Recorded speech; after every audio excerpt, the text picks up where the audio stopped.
To me, I think vulnerability plays into it, right? I think to be yourself by definition means you need to be vulnerable, both in a good way and a bad way. Bad stuff's going to happen, unfortunately. And I think one's ability to deal with that adversity, whatever that is, and be able to push through it, however it is that they push through it, is oftentimes what has led to prolonged success more than anything. Welcome to the CEOpeek show, where we uncover the essence of extraordinary leadership by interviewing CEOs with over 90% approval ratings on Glassdoor. Hey Travis, good to have you on the show today. How are you doing? I'm going well. Thank you for having me. I'm flattered that I got the invite. So I enjoy what you guys are doing and I appreciate you having me on. Yeah, we invited you because you have 100% approval rate on Glassdoor. This is how we invite CEOs to... And you told me, oh, I didn't know that. So so we gave you good news, right? Yeah, I know. I took a screenshot, sent it to my parents and everything. I did not know that. I look at we have a number of feedback loops within the organization around surveys and engagement and things like that I tend to focus most of my time on. I haven't looked much at the external ones. And no, thank you for bringing it to my attention. I appreciate it. It's flattering, to be candid. Yeah. We just checked in for 5 minutes, I think, even less, of the technical issues that we had. And then you already mentioned like 2 shifts that you had in your life. First, from the being consulting to the software to be leading a company, and actually from private company to a listed company. Yeah, I'm curious where you want to start. What do you think was the biggest shift for you, or the biggest jump that you felt like the hardest one for you? There were 2 shifts in this role and just this job. Coming out of a services-oriented career, I started on the agency side, been on the agency and consulting side for a long time, have done software in between a little bit, and had worked a lot with software providers, but jumping from services to software, and then jumping from, I guess technically I was at Accenture prior to this. I'd sold my privately held agency with a number of partners to publicly listed Accenture, and then into a public environment here in a publicly listed software company. I've been an officer in a publicly traded company before as a CRO. I've never been a CEO in a public company. So that was obviously probably the biggest shift in role and responsibility, which has been exhilarating at times, lonely at times, intimidating at times. I think just sort of a wave of emotions of anyone becoming a first-time CEO or a first-time public company CEO. I would imagine the range of emotions, regardless of age or where they are in their employment journey, like doing that for the first time is exhilarating. Yeah. And what was for you that shift personally? What did you feel like? Something surprised you or something overwhelmed you in that? Oh, it's a public company. I have that accountability to shareholders, all this reporting, SEC, blah, blah, blah. What was that for you?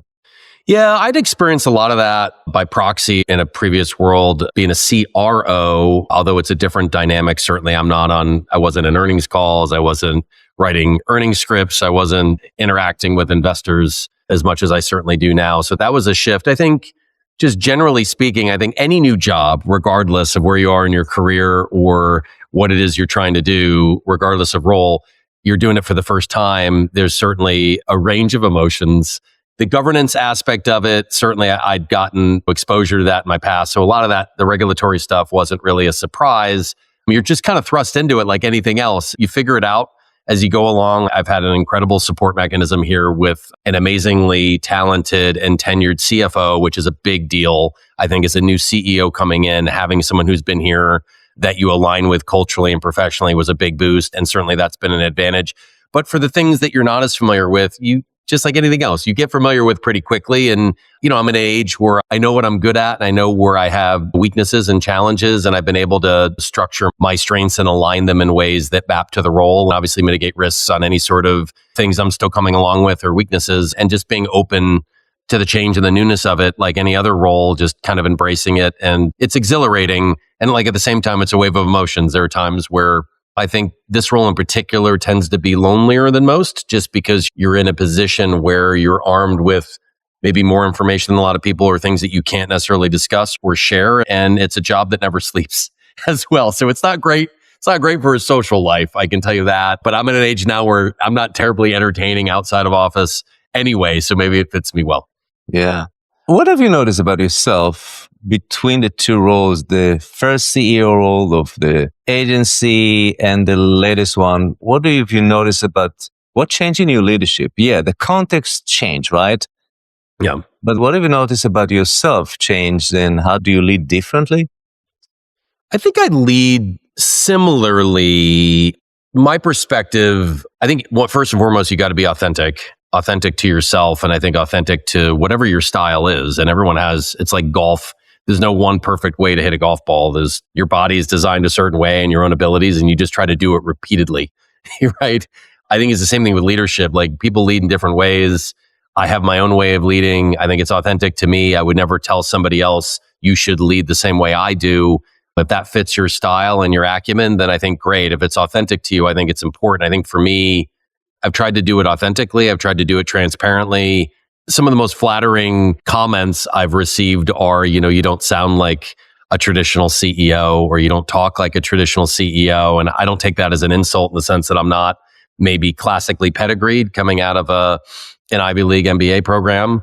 But at the same time, I speak the way that I speak. I'm not a very good pretender, never have been. And I think I've stayed true to that over time. I've certainly skinned my knees and learned a lot over time of what to do, what not to do. And more than anything, be willing and accepting of feedback, especially critical feedback, which has been more helpful to me than anything. And a lot of that doesn't always come directly either. It comes through mechanisms and mediums that you put in place within an organization to have folks be comfortable in being very candid. And a lot of that is critical, and a lot of that is not necessarily negative, but certainly it's not positive reinforcement. It's not, God, I just want to let you know how amazing you are. Certainly I'm willing to accept any and all of that, which is great. I think some of the more constructive feedback is, hey, I wish you could have leaned in a little bit more here, or here is a part of the business that I feel is exposed in a way that could be remediated, that's within our control, that I think you should know about. Things like that I think people don't think make a big difference, but they actually really do. I read all of those verbatims. I read every exit interview. I want to know why people join the company. I want to know why they leave the company. And to the extent we can get better based on that input, I'm willing to share that input and action against it, which I would hope builds credibility and authenticity with the employee base. That's the intent. I try to lead the way that I would want to be led more than anything, I think, has been the approach that I've taken most of my career, if not my entire career. Well, there were so many doors that we can open in just what you said. I'm curious about so many of them. But first, just what I sense is that because you kept your authentic self through the years and you feel more connected to your authentic self, actually people that met you as a previous CEO and right now, they will say, oh, the same Travis. It hasn't changed. You learned a lot, but it's the same one. Did I get that right? 100%. Yeah, I think, quite frankly, I think I'm the same person outside of work. I use that term loosely. I would say I'm an extroverted introvert. I think they call it an ambivert, but at work, I'm way more extroverted. It's obviously part of the job, and you're consistently on, so to speak, whether that's internally or externally. And I think most people that enjoy me in small doses, which I've been told I'm best enjoyed in small doses, would naturally assume that maybe I'm like that in my personal life, right? When I'm not in the office. And the reality is I'm actually extraordinarily boring when I'm off, because the exertion from being extroverted is so much so my recharge is to be somewhat introverted. So I putz around the house and do boring stuff like everybody else and recharge that way, hang out with my dogs and my kids and just kind of loaf around a bit. I travel quite a bit for work as well. So I get a lot of energy and things from those sorts of engagements. But so I'm the same person outside of work. I'm probably just not as energized and extroverted maybe in my free time as I am while I'm in the office. But disposition, values, personality, sense of humor, I'm not a very good pretender. I'd probably be a lousy actor. I am who I am. And you just get to an age where you're just comfortable in your own skin. I wish I was that way when I was a teenager. It would have been easier. But I don't know, you wake up someday and you're like, you are who you are. And you accept it unconditionally. You try to improve, certainly, but I'm not going to materially change, and nor do I want to. I think I need to be authentic to myself. And I think that's helped me lead in ways without expending a lot of energy. I would think it would be very exhausting to try to pretend to be something that you're not. For me, it would. Well, whether you will materially change or not, it's subject to your own choice.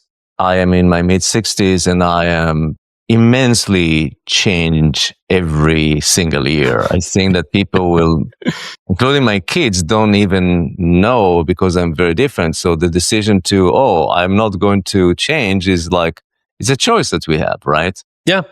and thought that I'm very different at home and at work. I have 3 kids, I thought that I'm very different. And I realized that, no. I was, even as when I started as CEO, I was very kind of a control seeker. And guess what? I was quite controlling at home too. Yeah, that tends to go with it. Yeah.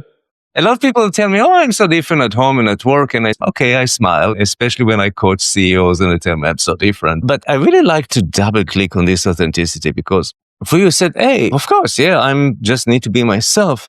But actually, I coach a lot of leaders, including senior leaders, and they struggle to be the authentic self. Actually, that being authentic is very hard. It requires a lot of courage to be true self. And what do you think? What makes it so difficult for people to be themselves? You said it so naturally, I just need to be myself. But actually, a lot of people, most people struggle to be their authentic self. How do you explain that? Ooh, that's a lot to unpack. To me, I think vulnerability plays into it, right? I think to be yourself by definition means you need to be vulnerable, both in a good way and a bad way. And I think, listen, we all go through it's a spectrum of life of good things and bad things and a lot of stuff in between. And certainly I've had a lot of tragedy in my life, as everyone has. And I'm not trying to compare that as being better or worse than anyone else. It just, you deal with life and unexpected things in life. What some of the most successful people I've met in life have been some that have experienced more tragedy than others, but have figured out how to push through the tragedy. And that ultimately is one of the bigger differentiators, is like bad stuff's going to happen, unfortunately. And again, keeping it on a spectrum, there are things in life I can't imagine people and how they push through that thankfully I've never had to, like the loss of a child or something along those lines that I can't even comprehend. So I don't mean to speak of it in those terms. I just mean just from a business perspective, losing your job or being, all sorts of things that could happen. Got to be a little bit vulnerable, obviously, to be authentic. And I think for me, I'm not a great liar.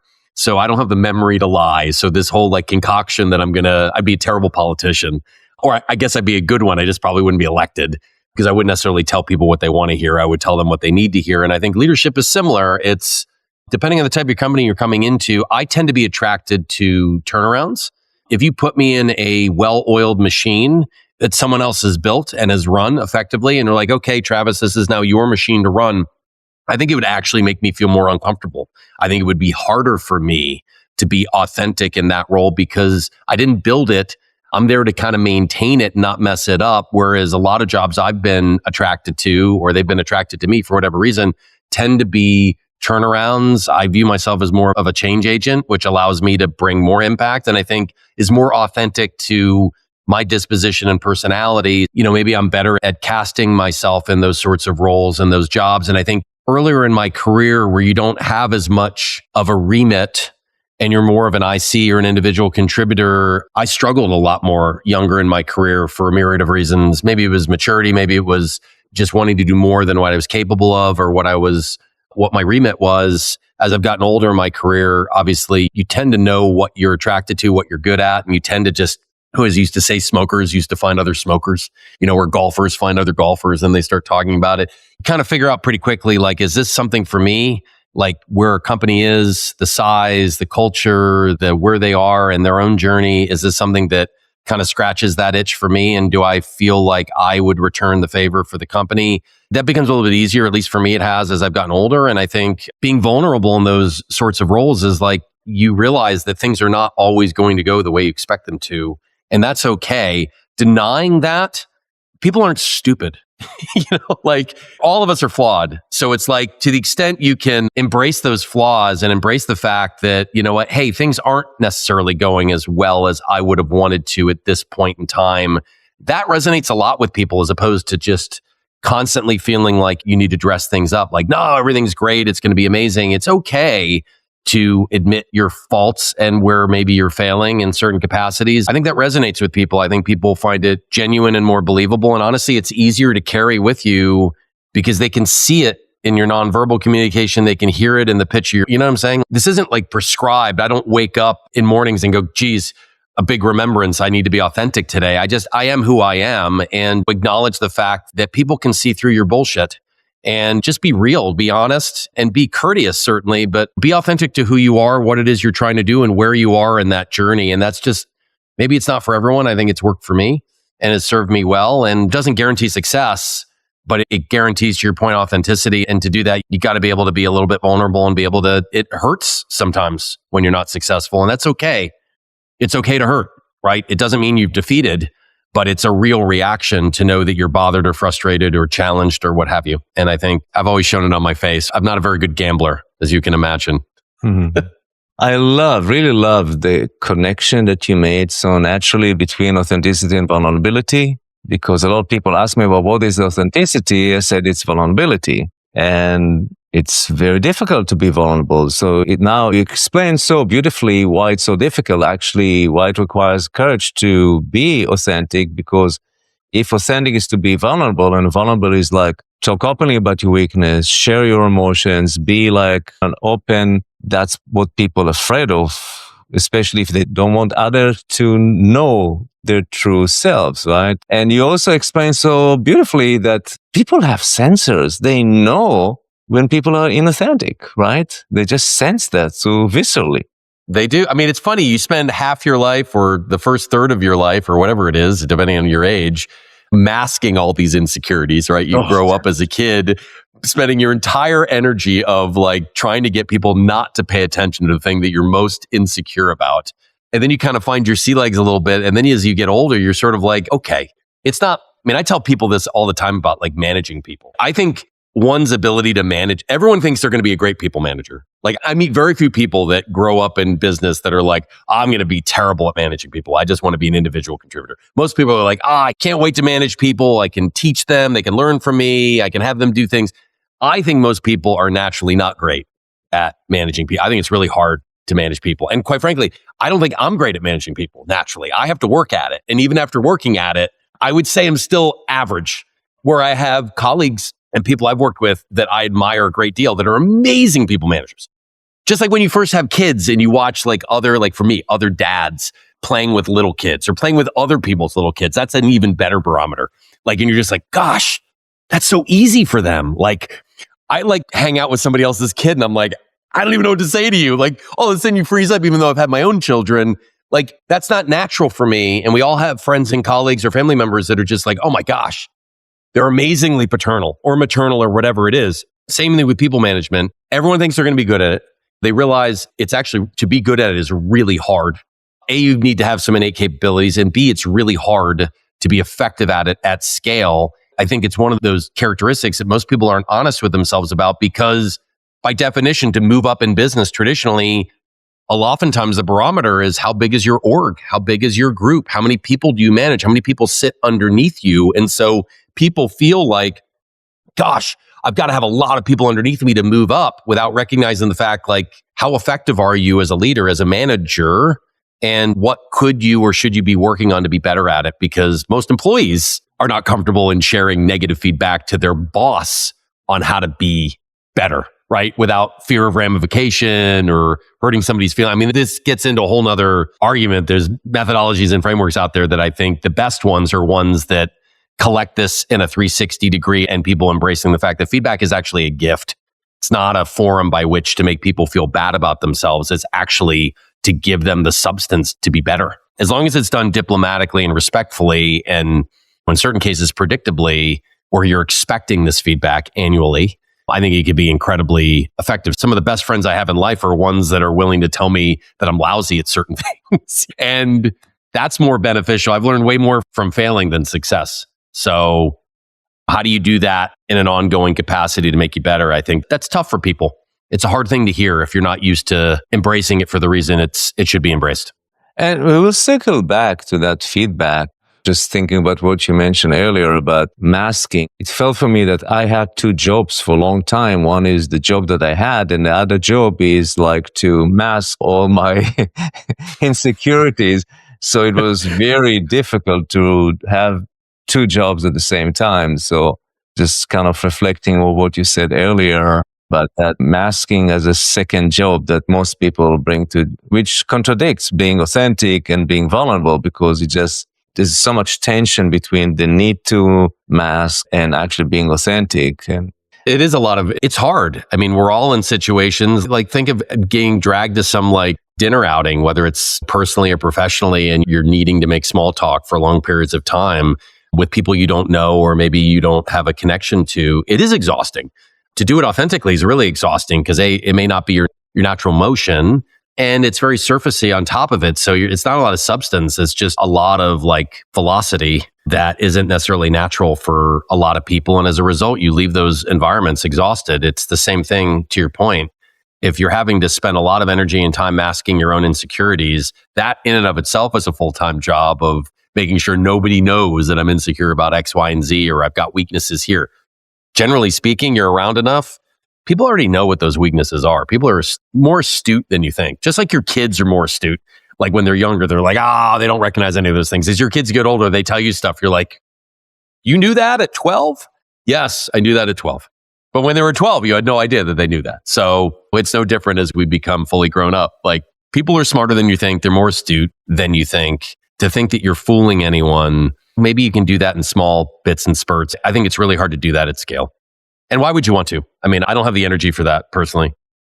Earlier, we talked about vulnerability. I felt that there was a kind of a pivotal moment, and you got also a bit emotional. And so if you don't want to go there and find it, you talk about tragedy. Are you willing to share, or something which is very personal? And I speak of it broadly. I've certainly I think people in life have experienced both professional and personal tragedy. It's not that I'm not willing to share. I just think it's a spectrum. And like I said, I think some of the most tragic things in life, I think the loss of a child or sickness or illness, especially having children, I think anything happening to your children in general, thankfully, I've not had to experience that. I certainly have had friends and colleagues that have, and they still got to get up every day and live. It's hard not to pause for a moment and go, I don't know how you do that or find the strength to do that at scale. And I think everyone has their own way of doing it and processing it and dealing with it. I think professional tragedy, I think, losing your job, having a family, being able to pay bills, there's lots of adversity that people experience professionally. I've had business partners that stole from me. I've had bosses that wouldn't look me in the eye for months at a time. I mean, I've had, in the spectrum of things, trivial compared to others. I think the point is life is filled with unexpected things. Like the unexpected element of it is what makes it challenging. And I think that's all on a spectrum. And I think one's ability to deal with that adversity, whatever that is, and be able to push through it, however it is that they push through it, is oftentimes what has led to prolonged success more than anything. I don't know a lot of people where they haven't experienced some semblance of adversity in a personal, professional capacity or both. It just tends to statistically happen, and it seems to happen more to some and less to others, but we don't know all the information there either. So I just feel like acknowledging the fact that stuff is not always going to work out the way you want to.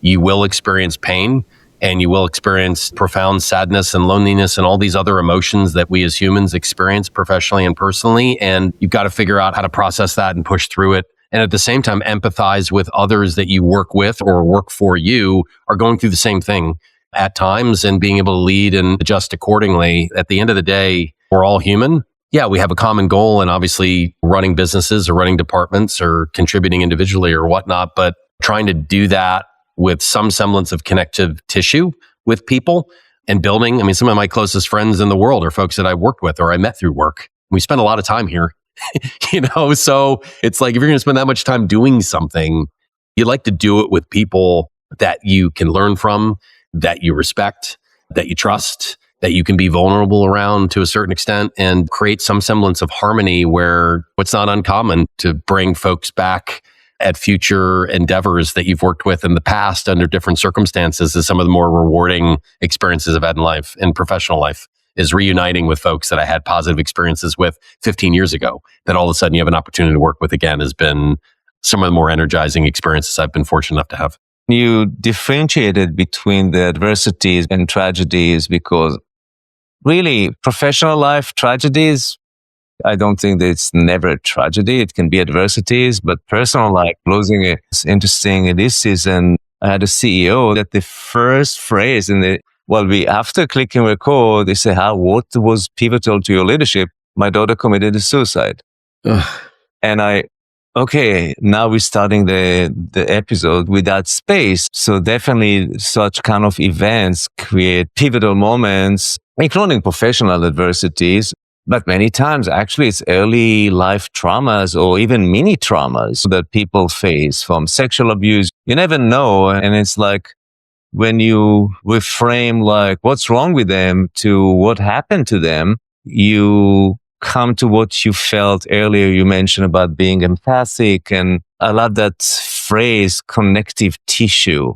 Would be a good title for this show. Yeah. The connective tissue and the connection that you made to emotions. And if I'll just kind of revisit what you mentioned, is like for us to be attuned to other people's emotions, we need to be attuned to our own emotions. I kind of summarize what you said earlier. Did I reframe it correctly? Yeah, exactly correctly. And yeah, I would agree with your previous point. I'm not trying to draw parallels between tragedy professionally is a little dramatic. It doesn't compare to some of the other use cases and examples we gave on the personal level. I think it puts it actually in perspective that what I admire for folks that have gone through a lot of that stuff is you don't want to put yourself in that same headspace, because to imagine it is so traumatic. You don't even want to contemplate it. But at the same time, life continues. Like, it doesn't stop. And that's some of the more challenging aspects of this is like, you've got to be there for the rest of whoever it is you need to be there for, your family or children or whom have you, or your employees or colleagues or investors or like, life does not just go on pause and allow you to process this in a way. It puts a lot of things, I think, in perspective. And I think to your point, I don't know the rich history of everyone that I've worked with or for, or has worked for me.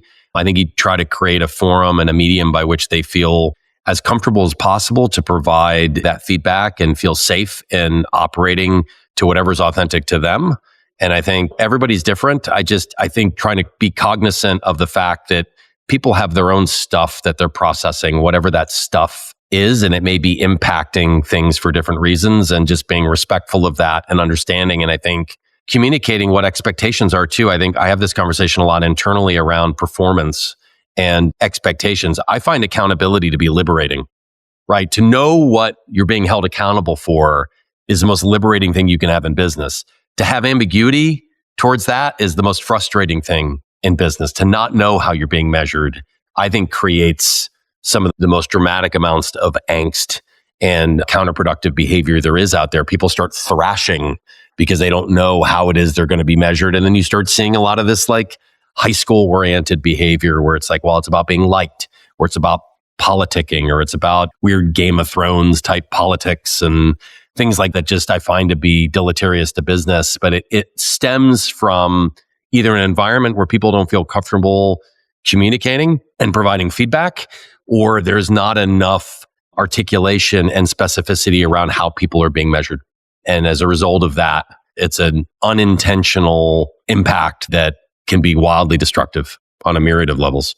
Yeah. And it happens so many times in so many organizations for so many people I hear a lot of leaders when I coach them that expectations.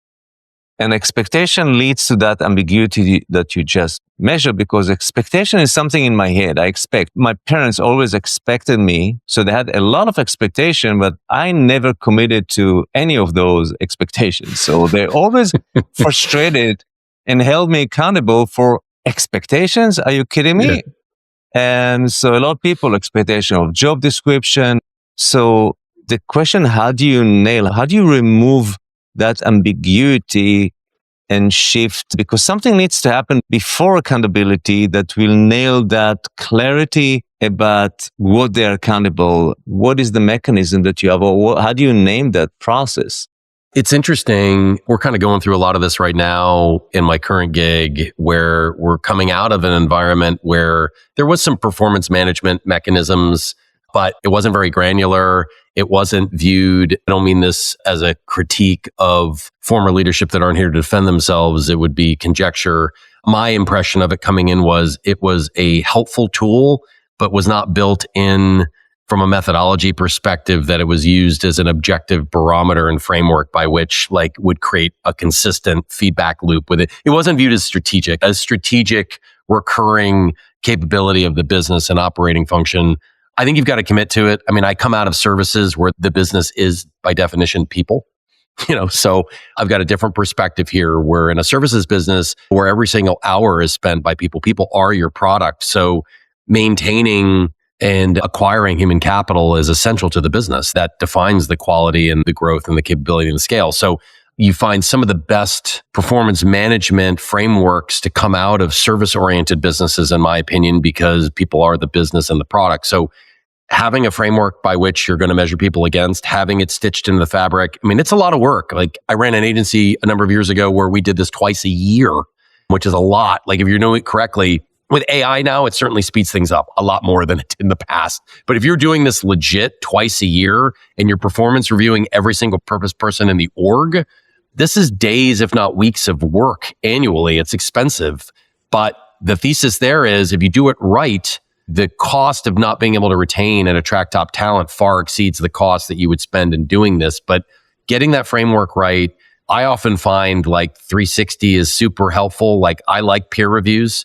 I like supervisor reviews. And I also like a feedback loop as to employees being able to give feedback on their supervisors and kind of triangulating all of that. And then intermittently between those performance review cycles, having a forum by which you can solicit feedback departmentally and individually. And I've found that to be super helpful to understand where the trends in the business are coming. Like, are there specific departments that are more strained than others? Is that a decent predictor of attrition, as an example, or burnout, or things like that?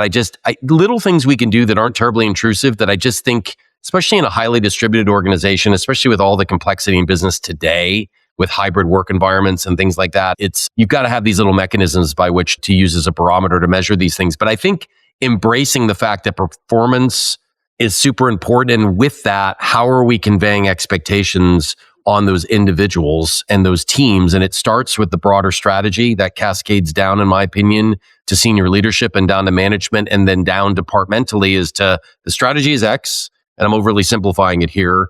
What do we need to do departmentally to back into that strategy and execute? And then how does that translate into OKRs or KPIs departmentally that we need to hit? And then how does that cascade down to obviously the folks that are in that respective department or area, so they understand the bigger picture of what this is all mapping into, but they also understand their individual role of how it is that they're being measured. And then do you have a defined leveling mechanism and framework internally to understand that a director gets paid X in this band and expectation is Y and bonus is Z and the next level up is senior direct? Like, is this all clearly defined? As soon as you start going rogue and you start managing by exception, it blows the whole thing up. And that's where I see most companies either do it directly internally by just getting not necessarily lazy, but just exceptions tend to seem easier to manage than the broader thing, or it ends up happening by way of M&A, where they acquire something in, it's easy to buy it, but the integration piece is the hard part. And by part of that integration is,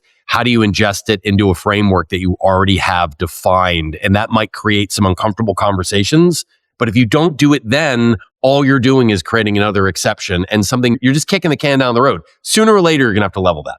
Sooner or later, you're going to have to deal with it. And I just find like the sooner you deal with it, the easier it is, because to retrofit it is much more challenging, much more emotional, and much more inefficient. So it should be part of the buying thesis. But that's where I see it go sideways a lot of times. It's unintentional, and I think it's easy to not pay attention to it, but I find the ambiguity as a result of all these things. What's my level? What's my expectation? What's my role in the overall strategy? How am I being measured? So I can sit down for my annual review and know, here are the 6 things that I was supposed to do. Here's the data that supports what it is that I did to justify my promotion or my position or whatever it may be. And it also liberates the manager, because the manager knows how they're measuring that individual too, as opposed to it just being this like riffy, hey, how you feeling about things? Pretty good year, pretty bad year. I feel like that's the default for people that don't have the framework, and they think it's making it easier. It's actually making it 1,000 times harder. That's a big rub I see all the time, pretty pervasively, actually. At every place I've ever been has had similar challenges. Yeah, it's very complex. And I agree with you. What you mentioned, get it earlier, I kind of use the metaphors going upstream accountability is more downstream, and having the tough conversations is so critical to get actually to what I see as condition to accountability, which commitments. I mean, I don't like the language, also it's the work that you do to define OKR, KPIs is beautiful, but I like to use to create a culture of accountability, you need to create a culture of commitment. And sometimes I ask people, how many times do you heard the word commitment at work? Zero. Like it's not, why? Because commitment, you can hold people accountable for their commitment. Because KPIs, OKR comes and go, market condition, but when you take those and make that commitment and people commit, you hold them accountable for commitment. And that's what I call the upstream. The upstream is the commitment, the downstream is the accountability. It makes so easy to have accountability conversations when you had the tough conversations upstream, converting those to commitments. And that's actually quite challenging. Very challenging. I mean, you see salespeople are even adverse. Like, what are you going to commit for the quarter? They don't like it because it's like sandbagging in golf. I would rather underpromise and over deliver. And I think people are conditioned by that. It's like, how do I set the lowest expectation? So again, back to the vulnerability. How do I set the lowest expectation so that I'm not vulnerable? And so where I'm set up to either hit that low bar or exceed it, where I feel better about myself and my boss or supervisor, whomever also feels better about what it is that I'm doing. So there's a lot of energy that's expended on how do I set the bar as low as possible so I have the best chance of success or exceeding that barometer of success, where then I can justify feeling good about myself for a promotion or more money or whatever the carrot is. At that point, I think we're conditioned to do that. And you're right, commitment. I mean, as a public company, we use it maybe a little more, but it's still like, okay, what are we committing to for the quarter and things like that? Because we've got to report against it. But yeah, it's usually just a revenue metric. It's not performance-oriented metric at the departmental or the IC level, certainly. Yeah. And of course, you're more careful when you set up goals internally to organization and what you share with analysts externally. So actually, it's funny. One, I also had spent a lot of time on performance and management and systems when I was a CEO. And I decided actually to keep 20 or 25%, I don't remember, it was like many years ago, to ambiguity. But how do we measure? But I agree with you that you cannot leave it without being measured. I measure that without anything that we could define today, but newness. Because since we meet now, talking about our goals for 2026, until we're going to meet in a half-year review, so many things will change. Nobody, even OpenAI, don't know exactly what AI will look like in 6 months from now. So, nobody knows. Markets are so interdependent and interconnected. You don't know what the impacts will happen, including the political and economical environment that will be in 6 months, right? But also to bring innovation, it's very difficult to drive innovation, which is always ambiguous in many ways, through KPI, OKR. So I left there and said, how do you measure me? They asked me about this 20 or 25%. I said, I want to see something new that is outside of your scope right now, that you and me are not aware of that. And it was very difficult in the first year. And after we did the first reviews, people start because I'm doing such a great job in my scope. Sorry for my language. I don't give a fuck. What's next? Because what is next for the company? What did you create new? I want you to spend time to create something new. And that doesn't fall within every framework I was aware of KPIs and OKRs. And it was very challenging, but eventually it worked. And we were highly innovative. Also, I led an e-commerce company. So I found that it was very challenging to develop fast e-commerce. No, you're right. I love the innovation aspect of that, like this discretionary category of, hey, if I have to define it, it kind of loses its luster. Why don't you define it? You're going to spend 20% of your time or 25% of your time on incubating something here at the company or innovating or whatever it might be. Yeah, you're almost forcing them to find the space for that without defining it, which I think is great. Otherwise, it's like, well, I would be doing that, but I don't have the time because here are the 6 things you're measuring me against. I'm going to spend all my time doing that. As long as we're getting the other stuff done, certainly the blocking and tackling, Listen, I think I try to say all the time, best idea wins. Like I say often, I do not have all of the answers. I think that's some of the vulnerability too. Like everyone thinks like the CEO has all the answers. I do not have all the answers. I think I have some of the answers. Doesn't mean I'm also right all of the time either. And part of casting senior leadership is casting people that, if I say this a lot too, if I have food in my teeth, tell me I have food in my teeth. If I have a dumb fucking idea, tell me it's a dumb idea. It's okay. I can handle it. I've had dumb ideas in my life. We all have. That's okay too. But I would rather know that it's a dumb idea before I go evangelize it to a broader audience. But again, you've got to be able to laugh at yourself. And I like making fun of other people too. You got to be able to laugh at yourself first before you mock others. It's the same thing. Like we're all flawed. Like we're all going to have good days and bad days. We're all going to have stupid ideas from time to time. We're all going to make mistakes. You just try not to make the same mistake repeatedly. And sometimes you need friends and colleagues to grab you before you make the mistake and say, that's a really bad jacket. You should not go on stage wearing that. You look like an idiot. I've never had that happen personally. I just asked ChatGPT now. They're very positive and reinforcing. I find the answer engines to be very flattering. They agree with almost everything I say, which is nice. It's reaffirming. Not for me. I train them to be brutal. Brutal? I mentioned that too. So in the training or how I set it up, I say, I want it to be brutal. And it knows how to be brutal. I mean, like completely authentic and truthful and find all the blind spots. So yeah, I agree. I do the same. Yeah, but you mentioned earlier that I remember the kid's story about like that they will tell me that I wear my invisible clothes and I'm naked in the boardroom. So somebody please tell me, go wear your pants, boss. Yep. Yeah, exactly. Put on some pants. No, it's true. It's true. It's a fascinating world that we live in now with all the technology. It's never in my wildest dreams. I mean, the use cases I have for that stuff in my personal life, just even like buying stuff for my house and debating between like color palettes of like some sort of throw pillow and being at the store looking at, and I would take a picture of my living room, upload it, take a picture of the shelf of pillows and say, can you just tell me? No one will come and help me in the store. So can you just tell me? And it's like, yeah, of course. Great choice. Third from the left, second shelf. Awesome. It's taking it out. And if people don't like it, too bad. I don't care. Life will go on. If that's the worst mistake I make this week, it's been a good week. So yeah, that's authenticity. It is. It starts with the shelves. Yeah. It starts with the shelves. It was such a pleasure. I really enjoyed this conversation with you today. So it was really honored to have you. And I love the authenticity that you brought to the show and the lovely presence that you brought to today. So really thank you for taking the time to be with us today. Yeah, thanks for having me, Dave. I really appreciate it. Very flattered to be on, and I enjoyed it as well. Thank you for having me.